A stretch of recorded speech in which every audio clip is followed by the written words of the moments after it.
Hello everyone, welcome to my channel Radha Krishna. तो friends, आज मैं आप लोगों के साथ शेयर करूंगी मेरे लड्डू गोपाल जी, जो मेरे सबसे प्यारे हैं, उनकी दिनचर्या मैं आप लोगों के साथ शेयर करूंगी कि मैं उन्हें सुबह से लेकर रात तक कैसे उनकी सेवा करती हूँ और जो उनका रूटीन है वो मैं आप लोगों को दिखाती हूँ। तो चलिए आज की वीडियो। तो फ्रेंड्स, आप देख सकते हो मैं अपने कान्हा जी को ताली बजाकर प्यार से उठा रही हूँ। इन्हें हमेशा ताली बजाकर या घंटी बजाकर ही उठाना चाहिए। तो मैंने इनको प्यार से ताली बजाकर फिर धीरे धीरे से हिलाकर तब इन्हें उठाया है। कभी भी इन्हें एकदम से नहीं बिठाते, क्योंकि इन्हें भी जैसे हम अपने छोटे बच्चों को प्यार से जगाते हैं, ऐसे ही इनको भी प्यार से उठाना चाहिए। इन्हें यही भाव करके ठाकुर जी की सेवा करनी चाहिए जैसे हम अपने बच्चों की करते हैं।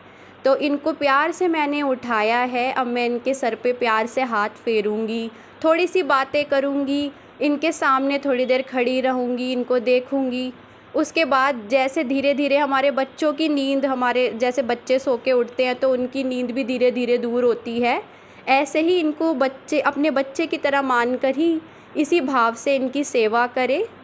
क्योंकि हम अगर इनको अपना फैमिली का कुछ समझेंगे, इनको अपने बच्चों की तरह समझेंगे, तो ये भी हमारे से वैसा ही रिश्ता रखते हैं। तो आप देख सकते हो मैंने कान्हा जी के कपड़े वस्त्र उतार दिए हैं।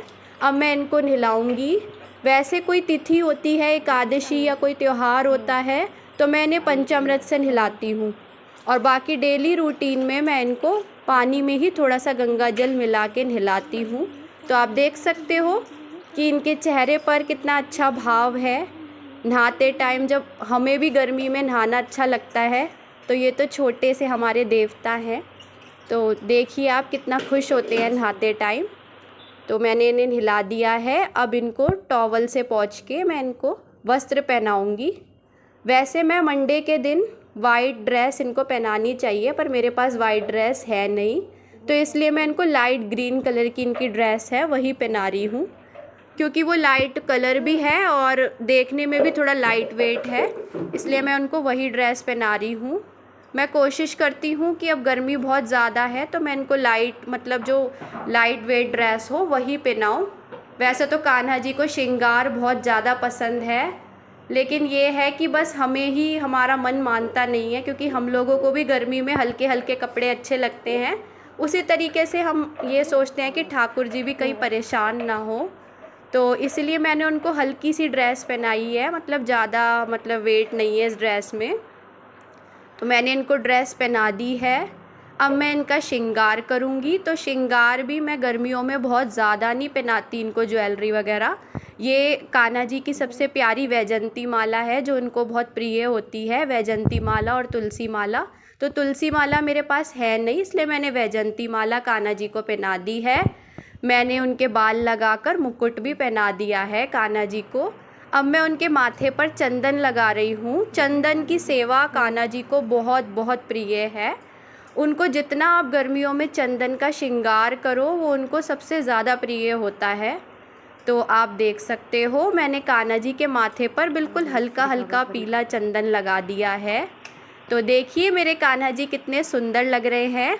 हल्के हल्के श्रृंगार में भी मेरे कान्हा जी बहुत प्यारे लग रहे हैं। तो बस अब मैं करूँगी आरती कान्हा जी की। इनका श्रृंगार हो चुका है। अब कान्हा जी की आरती करूँगी।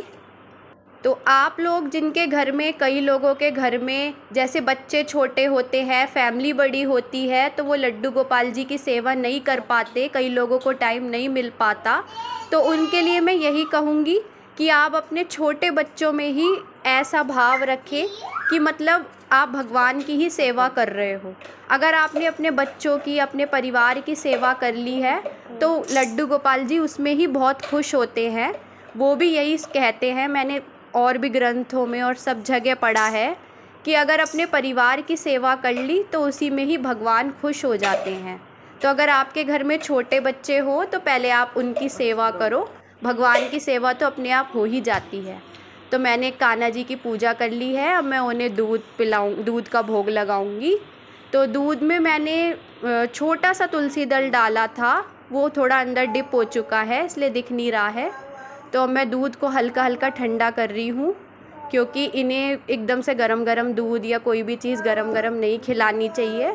हल्का हल्का हाथ से ही ठंडा करके मैं इन्हें, कोई भी चीज़ होती है, भोग होता है, तो वो मैं इन्हें हाथ से हल्का हल्का ठंडा करके तब इन्हें खिलाती या पिलाती हूँ। तो कान्हा जी ने नहाने के बाद दूध का मैंने उनको भोग लगाया है। अब मैंने उनके लिए आज बनाई है पूड़ी और मटर पनीर की सब्ज़ी, और सैलेड में खीरे हैं। तो मैंने प्याज लहसुन कुछ भी सब्ज़ी में नहीं डाला है, क्योंकि इनके लिए मैं बिना प्याज लहसुन का खाना बनाती हूँ, और बनाना भी चाहिए क्योंकि ये सबके देवता है। तो कान्हा जी को भोग मैंने लगा दिया है। अब भोग लगाने के बाद इस प्रसाद को मेरे घर में सब ग्रहण करेंगे।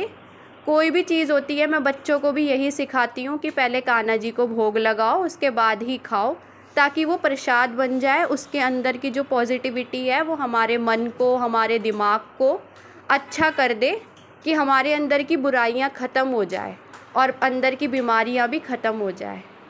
तो दिन में मैं थोड़ी देर कान्हा जी को रेस्ट करा देती हूँ, क्योंकि हम लोग भी, बच्चे भी थोड़ी देर रेस्ट करते हैं, हम भी रेस्ट करते हैं, तो ये भी बैठे बैठे थक जाते हैं। इसलिए मैंने थोड़ा सा इनकी हेड मसाज और थोड़े से हाथों की मसाज करी है बैठे बैठे। और अब मैं इनको सुलाऊंगी, थोड़ी देर रेस्ट कराऊंगी।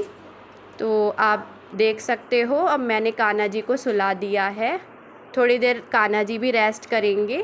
उसके बाद मैंने शाम को उन्हें उठाया, और अब मैं करूँगी संध्या आरती। तो मैं संध्या आरती की तैयारी कर रही हूँ।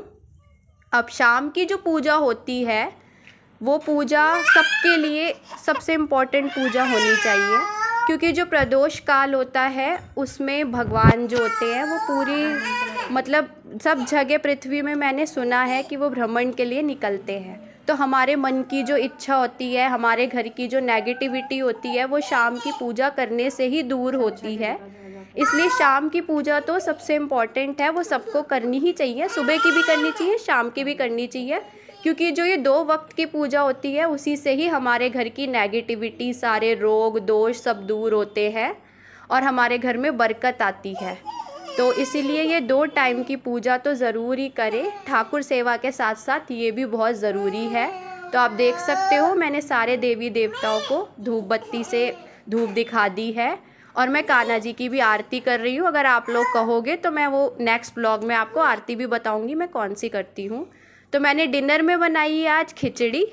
अब मैं कान्हा जी को खिचड़ी का भोग लगाऊंगी।